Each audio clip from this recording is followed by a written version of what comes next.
ಸ್ನೇಹಿತರೆ, R K media ಮಾಸ್ಟರ್ಸ್ಗೆ ಸ್ವಾಗತ. ಗೆಳೆಯರೇ, ಇವತ್ತು ನಾವು ಜನವರಿ 1, 2024ರಲ್ಲಿ ಅಂದರೆ ಇವತ್ತು ನಡೆದ ಪ್ರಸ್ತುತ ಕರೆಂಟ್ ಅಫೇರ್ಸ್ ಬಗ್ಗೆ ನಾವು ಕೆಲವು ಪ್ರಮುಖ ಪಾಯಿಂಟ್ಗಳನ್ನು ತಿಳಿದುಕೊಳ್ಳುವುದು ಮಹತ್ವವಾಗಿದೆ. ಅದು ಸ್ಪರ್ಧಾತ್ಮಕ ಪರೀಕ್ಷೆಗಳ ದೃಷ್ಟಿಯಿಂದ ನಾವು ದಿನನಿತ್ಯ ಕರೆಂಟ್ ಅಫೇರ್ಸ್ಗಳನ್ನು ಕಲಿಯುವುದು ತುಂಬ ಅವಶ್ಯಕ. ಆದ್ದರಿಂದ ನಾನು ನಿಮಗೆ ಕೆಲವು ಪಾಯಿಂಟ್ಸ್ಗಳನ್ನು ಸ್ಪರ್ಧಾತ್ಮಕ ಪರೀಕ್ಷೆಗೆ ಅಗತ್ಯವಿರುವ ಕೆಲವು ಪಾಯಿಂಟ್ಸ್ಗಳನ್ನು ನಿಮ್ಮ ಮುಂದೆ ಚರ್ಚಿಸಲು ಬಂದಿದ್ದೇನೆ.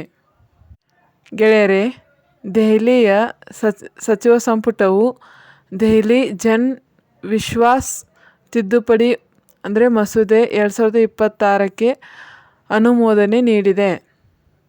ಇದು 2023ರಲ್ಲಿ ಕೇಂದ್ರ ಸರ್ಕಾರವು ರಾಷ್ಟ್ರ ಮಟ್ಟದಲ್ಲಿ ಜಾರಿಗೆ ತಂದಿರುವ ಜನ್ ವಿಶ್ವಾಸ್ ನಿಬಂಧನೆ ತಿದ್ದುಪಡಿ ಕಾಯ್ದೆಯನ್ನು ಅನುಸರಿಸಿಕೊಂಡಿದೆ. ಅದೇ ರೀತಿ ಪ್ರಧಾನಮಂತ್ರಿ ನರೇಂದ್ರ ಮೋದಿ ಅವರ ಪ್ರಮುಖ ಉಪಕ್ರಮವಾದ ಪರೀಕ್ಷಾ ಪೇ ಚರ್ಚಾ 2026ರ 9ನೇ ಆವೃತ್ತಿಯು ಈಗಾಗಲೇ ಒಂದು ದೊಡ್ಡ ದಾಖಲೆಯನ್ನು ನಿರ್ಮಿಸಿದೆ. ಇನ್ನು 3ನೇ ಪಾಯಿಂಟ್ ನೋಡುವುದಾದರೆ, ಅಹಮದಾಬಾದ್ನ institute of kidney disease and research centre IKDRC ವೈದ್ಯಕೀಯ ಕ್ಷೇತ್ರದಲ್ಲಿ ಒಂದು ಅಭೂತಪೂರ್ವ ಮೈಲುಗಲ್ಲನ್ನು ಸಾಧಿಸಿದೆ. ಇನ್ನು 4ನೇ ಪಾಯಿಂಟ್ ನೋಡುವುದಾದರೆ, ಕೇಂದ್ರ ಆರ್ಥಿಕ ವ್ಯವಹಾರಗಳ ಸಂಪುಟ ಸಮಿತಿಯು ಮಹಾರಾಷ್ಟ್ರದ ಪ್ರಮುಖ ನಗರಗಳನ್ನು ಮಹಾರಾಷ್ಟ್ರದ ಪ್ರಮುಖ ನಗರವಾದ ನಾಸಿಕ್, ಸೋಲಾಪುರ್ 6 ಪಥದ ಗ್ರೀನ್ ಫೀಲ್ಡ್ ಕಾರಿಡಾರ್ ನಿರ್ಮಾಣಕ್ಕೆ ಮಹಾರಾಷ್ಟ್ರ ಸರ್ಕಾರವು ಅನುಮೋದನೆ ನೀಡಿದೆ. ಇನ್ನು ಕೊನೆಯ ಪಾಯಿಂಟ್ ತಿಳಿಯುವುದಾದರೆ, ಸಂಪೂರ್ಣವಾಗಿ ಭಾರತದಲ್ಲೇ ವಿನ್ಯಾಸಗೊಳಿಸಲಾದ ಮತ್ತು ನಿರ್ಮಿಸಲಾದ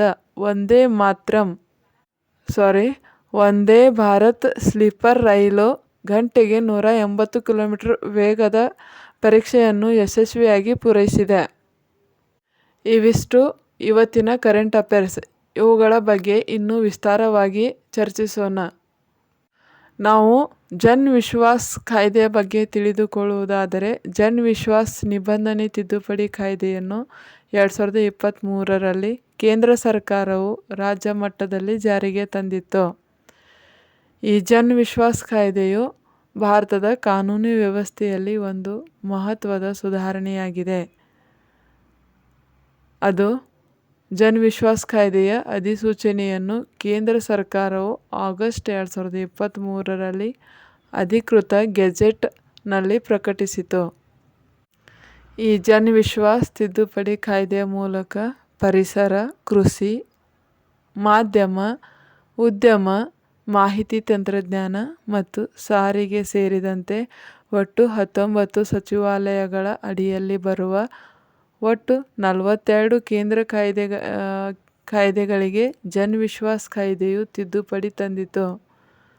ಇದರಿಂದ ಸುಮಾರು 183 ಸಣ್ಣಪುಟ್ಟ ನಿಯಮಗಳ ಉಲ್ಲಂಘನೆಗಾಗಿ ಇದ್ದ ಜೈಲು ಶಿಕ್ಷೆಯನ್ನು ರದ್ದುಗೊಳಿಸಿ ಪ್ರಸ್ತುತ 183 ನಿಬಂಧನೆಗಳ ಬದಲಾವಣೆಗಳನ್ನು ಕೇವಲ ಆರ್ಥಿಕ ದಂಡಕ್ಕೆ ಸೀಮಿತಗೊಳಿಸಲಾಗಿದೆ.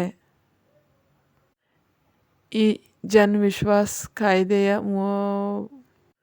ಮೂಲಕ ಪ್ರತಿ 3 ವರ್ಷಗೊಮ್ಮೆ ಕನಿಷ್ಠ ದಂಡದ ಮೊತ್ತದಲ್ಲಿ 10% ಹೆಚ್ಚಳ ಮಾಡಲು ಜನ್ ವಿಶ್ವಾಸ್ ಕಾಯ್ದೆಯಲ್ಲಿ ಅವಕಾಶ ಕಲ್ಪಿಸಲಾಗಿದೆ. ಅಂದರೆ ಇದು ವ್ಯಾಪಾರ ಮಾಡಲು, ಭಯಮುಕ್ತವಾಗಿ ಉದ್ಯಮ ನಡೆಸಲು ಪೂರಕ ವಾತಾವರಣ ನಿರ್ಮಿಸುವುದು ಮತ್ತು ಸಣ್ಣಪುಟ್ಟ ತಾಂತ್ರಿಕ ತಪ್ಪುಗಳಿಗಾಗಿ ಜನರು ನ್ಯಾಯಾಲಯಗಳಿಗೆ ಅಲೆದಾಡುವುದನ್ನು ತಪ್ಪಿಸುವ ಗುರಿಯನ್ನು ಇದು ಹೊಂದಿದೆ. ಇದರಿಂದಾಗಿ ನ್ಯಾಯಾಲಯದ ಮೇಲಿನ ಹೊರೆಯನ್ನು ಕಡಿಮೆ ಮಾಡುವುದು ಜನ್ ವಿಶ್ವಾಸ್ ಕಾಯ್ದೆಯ ಮುಖ್ಯ ಉದ್ದೇಶವಾಗಿತ್ತು. ಇದಲ್ಲದೆ ಇತ್ತೀಚೆಗೆ ಜನ್ ವಿಶ್ವಾಸ್ 2.0 2025ರ ಮಸೂದೆ ಎಂಬ ಹೆಸರಿನಲ್ಲಿ ಮತ್ತಷ್ಟು ಹೆಚ್ಚಿನ ಕಾನೂನುಗಳನ್ನು ಈ ವ್ಯಾಪ್ತಿಗೆ ತರಲು ಕೇಂದ್ರ ಸರ್ಕಾರ ಮುಂದಾಗುತ್ತಿದೆ. ಅದೇ ರೀತಿ ಇದೇ ಕಾಯ್ದೆಯಂತೆ ದೆಹಲಿ ಸಚಿವ ಸಂಪುಟವು ಕೂಡ ದೆಹಲಿ ಜನ್ ವಿಶ್ವಾಸ್ ನಿಬಂಧನೆ ತಿದ್ದುಪಡಿ ಮಸೂದೆ 2026ಕ್ಕೆ ಅನುಮೋದನೆ ನೀಡಿದೆ. ಈ ಮಸೂದೆಗಳು ಕೇವಲ ಸಣ್ಣಪುಟ್ಟ ಮತ್ತು ತಾಂತ್ರಿಕ ಅಪರಾಧಗಳಿಗೆ ಮಾತ್ರ ಸೀಮಿತವಾಗಿದ್ದು, ಗಂಭೀರ ಸ್ವರೂಪದ ಕ್ರಿಮಿನಲ್ ಅಪರಾಧಗಳಿಗೆ ಹಳೆಯ ಕಾನೂನುಗಳೇ ಅನ್ವಯಿಸುತ್ತವೆ. ಇನ್ನು ನಾವು ಎರಡನೇ ಪಾಯಿಂಟ್ ಬಗ್ಗೆ ಅಂದರೆ ಪರೀಕ್ಷಾ ಪೇ ಚರ್ಚಾ ಬಗ್ಗೆ ನಾವು ತಿಳಿದುಕೊಳ್ಳುವುದಾದರೆ, ಪ್ರಧಾನಮಂತ್ರಿ ನರೇಂದ್ರ ಮೋದಿ ಅವರು ಪ್ರಸ್ತುತ ಉಪಕ್ರಮವಾದ ಪರೀಕ್ಷಾ ಪೇ ಚರ್ಚಾ 2026ರ 9ನೇ ಆವೃತ್ತಿಯು ಈಗಾಗಲೇ ಒಂದು ದೊಡ್ಡ ದಾಖಲೆಯನ್ನು ನಿರ್ಮಿಸಿದೆ. ಇದನ್ನು ಡಿಸೆಂಬರ್ 30, 2025ರ ವೇಳೆಗೆ ಈ ಪರೀಕ್ಷಾ ಪೇ ಚರ್ಚಾ ಕಾರ್ಯಕ್ರಮಕ್ಕಾಗಿ ನೋಂದಾಯಿಸಿಕೊಂಡವರ ಸಂಖ್ಯೆ 3 ಕೋಟಿಯನ್ನು ದಾಟಿದೆ. ಇದು 2025ರ ಡಿಸೆಂಬರ್ 1ರಿಂದ ಪ್ರಾರಂಭವಾಗಿದ್ದು, 2026ರ ಜನವರಿ 11ರವರೆಗೆ ಅರ್ಜಿ ಸಲ್ಲಿಸಲು ಅವಕಾಶವಿದೆ. ಇದರಲ್ಲಿ 6ರಿಂದ 12ನೇ ತರಗತಿಯ ವಿದ್ಯಾರ್ಥಿಗಳು ಭಾಗವಹಿಸಬಹುದು. 9ನೇ ಆವೃತ್ತಿಯ ಈ ಪರೀಕ್ಷಾ ಪೇ ಕಾರ್ಯಕ್ರಮವು 2026ರ ಜನವರಿ ಅಥವಾ ಫೆಬ್ರವರಿ ತಿಂಗಳಲ್ಲಿ ನಡೆಯುವ ಸಾಧ್ಯತೆ ಇದೆ. ಕಳೆದ ವರ್ಷ ಸುಮಾರು 3.5 ಕೋಟಿಗೂ ಹೆಚ್ಚು ನೋಂದಣಿಗಳೊಂದಿಗೆ ಪರೀಕ್ಷಾ ಪೇ ಚರ್ಚಾ ಕಾರ್ಯಕ್ರಮವು ಗಿನ್ನಿಸ್ ವರ್ಲ್ಡ್ ರೆಕಾರ್ಡ್ಗೆ ಸೇರ್ಪಡೆಯಾಗಿತ್ತು. ಇಲ್ಲಿ ಭಾಗವಹಿಸಿದ ಎಲ್ಲ ವಿದ್ಯಾರ್ಥಿಗಳಿಗೆ ಮೈ ಗೌರ್ಮೆಂಟ್ ನಿಂದ ಪಾಲ್ಗೊಳ್ಳುವಿಕೆಯ ಪ್ರಮಾಣಪತ್ರ ನೀಡಲಾಗುತ್ತದೆ. ಇನ್ನು 3ನೇ ಪಾಯಿಂಟ್ ಬಗ್ಗೆ ನಾವು ತಿಳಿದುಕೊಳ್ಳುವುದಾದರೆ, institute of kidney diseases and research centre ಇದು ವೈದ್ಯಕೀಯ ಕ್ಷೇತ್ರಕ್ಕೆ ಸಂಬಂಧಿಸಿದ್ದು, ಅಹಮದಾಬಾದ್ನ institute of kidney disease and research centre IKDRC ವೈದ್ಯಕೀಯ ಕ್ಷೇತ್ರದಲ್ಲಿ ಒಂದು ಅಭೂತಪೂರ್ವ ಮೈಲಿಗಲ್ಲನ್ನು ಸಾಧಿಸಿದೆ. ಇದು ಗುಜರಾತ್ನ ಅಹಮದಾಬಾದ್ನ ಸಿವಿಲ್ ಮೆಡಿಕಲ್ ಕಾಲೇಜ್ ಆವರಣದಲ್ಲಿರುವ ಈ ಸಂಸ್ಥೆಯು ಒಂದೇ ವರ್ಷದಲ್ಲಿ 500 ಕಿಡ್ನಿ ಕಸಿ ಮಾಡುವ ಮೂಲಕ ಹೊಸ ರಾಷ್ಟ್ರೀಯ ದಾಖಲೆಯನ್ನು ಬರೆದಿದೆ.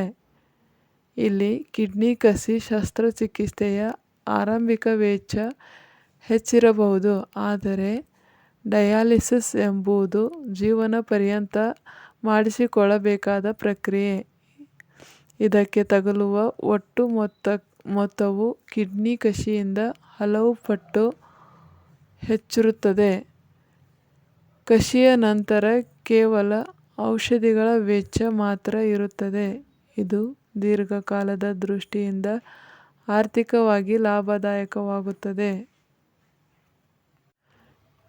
ಇನ್ನು 4ನೇ ಪಾಯಿಂಟ್ ಅಂದರೆ ಕೇಂದ್ರ ಆರ್ಥಿಕ ವ್ಯವಹಾರಗಳ ಸಂಪುಟ ಸಮಿತಿಯು ನಾಸಿಕ್ ಸೋಲಾರ್ 6 ಪಥದ ಗ್ರೀನ್ ಫೀಲ್ಡ್ ಕಾರಿಡಾರ್ ನಿರ್ಮಾಣಕ್ಕೆ ಅನುಮೋದನೆ ನೀಡಿದ್ದು, ಇದು ಈ ಯೋಜನೆಯನ್ನು PM ಗತಿಶಕ್ತಿ ಮತ್ತು ಭಾರತ್ ಮಾಲಾ ಪರಿಯೋಜನೆಯ ಅಡಿಯಲ್ಲಿ ಕೈಗೆತ್ತಿಕೊಳ್ಳಲಾಗಿದೆ. ಈ ನಾಸಿಕ್ ಸೋಲಾಪುರ್ 6 ಪಥದ ಗ್ರೀನ್ ಫೀಲ್ಡ್ ಕಾರಿಡಾರ್ ನಿರ್ಮಾಣಕ್ಕೆ ಕೇಂದ್ರ ಆರ್ಥಿಕ ವ್ಯವಹಾರಗಳ ಸಂಪುಟ ಸಮಿತಿಯು ಮಹಾರಾಷ್ಟ್ರದ ಪ್ರಮುಖ ನಗರಗಳನ್ನು ಸಂಪರ್ಕಿಸುವ ಗ್ರೀನ್ ಫೀಲ್ಡ್ ಕಾರಿಡಾರ್ ಅನುಮೋದನೆಗೆ ನೀಡಿದೆ. ಇದು ಪಶ್ಚಿಮ ಮತ್ತು ದಕ್ಷಿಣ ಭಾರತದ ನಡುವಿನ ಸಂಪರ್ಕವನ್ನು ಕ್ರಾಂತಿಕಾರಕವಾಗಿ ಬದಲಿಸುವ ನಿರೀಕ್ಷೆಯಿದೆ. ಇದೇ ರೀತಿ ಸೂರತ್-ಚೆನ್ನೈ ಕಾರಿಡಾರ್ನ ಭಾಗ ಕೂಡ. ಇದೇ ರೀತಿ ಈ ಯೋಜನೆಯು ಬೃಹತ್ ಸೂರತ್-ಚೆನ್ನೈ ಆರ್ಥಿಕ ಕಾರಿಡಾರ್ನ ಒಂದು ಪ್ರಮುಖ ಕೊಂಡಿಯಾಗಿ, ಇದು ಗುಜರಾತ್, ಮಹಾರಾಷ್ಟ್ರ, ತೆಲಂಗಾಣ, ಕರ್ನಾಟಕ ಮತ್ತು ತಮಿಳುನಾಡು ರಾಜ್ಯಗಳ ನಡುವಿನ ಸರಕು ಸಾಗಾಣಿಕೆಯನ್ನು ಸುಗಮಗೊಳಿಸುತ್ತದೆ. ಇನ್ನು ಈ ಗ್ರೀನ್ಫೀಲ್ಡ್ ಕಾರಿಡಾರ್ನಂತಹ ಯೋಜನೆಗಳು ಕೈಗಾರಿಕೆ ಹಬ್ಗಳ ಸಂಪರ್ಕವನ್ನು ಕಲ್ಪಿಸುತ್ತಿವೆ. ಉದಾಹರಣೆಗೆ ಆಟೋಮೊಬೈಲ್ ಉದ್ಯಮ ಹಾಗೂ ಸೋಲಾಪುರದ ಜವಳಿ ಉದ್ಯಮಕ್ಕೆ ಈ ರಸ್ತೆಯು ದೊಡ್ಡ ಮಾರುಕಟ್ಟೆ ಅವಕಾಶಗಳನ್ನು ಒದಗಿಸುತ್ತಿದೆ. ಇನ್ನು ಕೊನೆಯ ಪಾಯಿಂಟ್ ಬಗ್ಗೆ ನೋಡುವುದಾದರೆ, ವಂದೇ ಭಾರತ್ ಸ್ಲೀಪರ್ ರೈಲು ಗಂಟೆಗೆ 180 ಕಿಲೋಮೀಟರ್ ವೇಗದ ಪರೀಕ್ಷೆ ಯಶಸ್ವಿಯಾಗಿ ಪೂರೈಸಿದೆ. ಇದು ಭಾರತೀಯ ರೈಲ್ವೆಯ ಇತಿಹಾಸದಲ್ಲಿ ಇದೊಂದು ಸುವರ್ಣಾಕ್ಷರಗಳಲ್ಲಿ ಬರೆಯಬೇಕಾದ ಮೈಲುಗಲ್ಲು. ಸಂಪೂರ್ಣವಾಗಿ ಭಾರತದಲ್ಲೇ ವಿನ್ಯಾಸಗೊಳಿಸಲಾದ ಮತ್ತು ನಿರ್ಮಿಸಲಾದ ವಂದೇ ಭಾರತ್ ಸ್ಲೀಪರ್ ರೈಲು ಗಂಟೆಗೆ 180 ಕಿಲೋಮೀಟರ್ ವೇಗದ ಪರೀಕ್ಷೆಯನ್ನು ಯಶಸ್ವಿಯಾಗಿ ಪೂರೈಸಿದೆ. ಇದು ರಾಜಧಾನಿ ಎಕ್ಸ್ಪ್ರೆಸ್ಗಿಂತ ಉತ್ತಮವಾದ ಸೌಲಭ್ಯಗಳನ್ನು ಈ ವಂದೇ ಭಾರತ್ ಸ್ಲೀಪರ್ ರೈಲು ಹೊಂದಿದೆ. ಈ ರೈಲಿನಲ್ಲಿ ಸ್ವಯಂಚಾಲಿತ ರೈಲು ರಕ್ಷಣೆ ವ್ಯವಸ್ಥೆಯಾದ ಕವಚ್ ತಂತ್ರಜ್ಞಾನವನ್ನು ಅಳವಡಿಸಲಾಗಿದೆ. ಇದು ಅಪಘಾತಗಳನ್ನು ತಡೆಯುತ್ತದೆ. ಇಲ್ಲಿ ಜನವರಿ 1, 2026ರಂದು ನಡೆದ ಕರೆಂಟ್ ಅಫೇರ್ಸ್ಗಳ ಬಗ್ಗೆ ನಾನು ಒಂದಷ್ಟು ಮಾಹಿತಿಯನ್ನು ನಿಮ್ಮೊಂದಿಗೆ ಹಂಚಿಕೊಳ್ಳುವ ಮೂಲಕ ಈ ಮುಂದಿನ ವಿಡಿಯೋಗಾಗಿ ನಾನು ಮತ್ತಷ್ಟು ಪಾಯಿಂಟ್ಗಳನ್ನು ತರುತ್ತೇನೆಂದು ಹೇಳುತ್ತಾ ಇಲ್ಲಿಗೆ ಈ ವಿಡಿಯೋವನ್ನು ಮುಕ್ತಾಯಗೊಳಿಸುತ್ತೇನೆ. ಜೈ ಹಿಂದ್.